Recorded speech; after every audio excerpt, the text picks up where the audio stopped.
আজ ব্যাপক ঝড় বৃষ্টির পূর্বাভাস, কমলা সতর্কতা জারি। বৈশাখে যেন আষাঢ় মাসের আমেজ। শুক্রবার সকাল থেকে আকাশের মুখ ভার। আজ কলকাতা সহ রাজ্যের সব জেলায় ঝড় বৃষ্টির পূর্বাভাস জারি করা হয়েছে।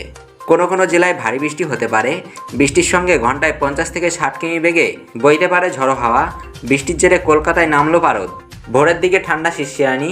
কলকাতা সহ রাজ্যের বিভিন্ন জেলায় জারি করা হলো কমলা সতর্কতা। ঝড় বৃষ্টির পূর্বাভাস। হাওয়া অফিসের সূত্রের খবর, আজ কলকাতা সহ রাজ্যের সব জেলায় ঝড় বৃষ্টির সম্ভাবনা রয়েছে। বৃষ্টির সঙ্গে বইবে দমকা হাওয়া।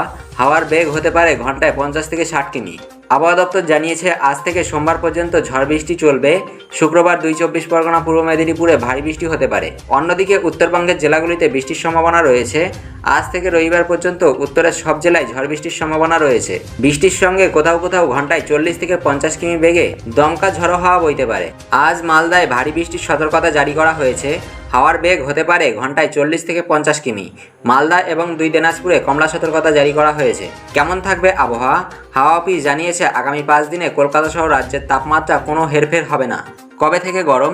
আবহাওয়া দপ্তরের সূত্রের খবর, বৃষ্টি থামলেই ফের পারদ চড়বে।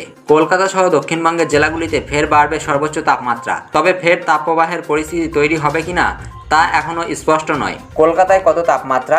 হাওয়া অফিস জানিয়েছে, শুক্রবার শহরের সর্বোচ্চ তাপমাত্রা থাকতে পারে 32 ডিগ্রি কাছাকাছি। বৃহস্পতিবার কলকাতার সর্বোচ্চ তাপমাত্রা ছুঁয়েছিল 32 ডিগ্রি সেলসিয়াসে, যা স্বাভাবিকের থেকে 3.7 ডিগ্রি কম।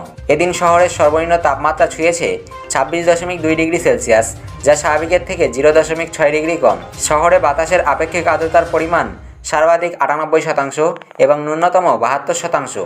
আমাদের কাছে আপনাদের সময়ের দাম রয়েছে, তাই আমরা অযথা খবর দিই না, আমরা দিয়ে থাকি পয়েন্ট খবর। আমাদের এই শর্ট নিউজ আপনাদের কেমন লেগেছে তা নিচে কমেন্ট করে জানাবেন। ভিডিওটি ভালো লাগলে অবশ্যই এটি লাইক এবং সাবস্ক্রাইব করবেন।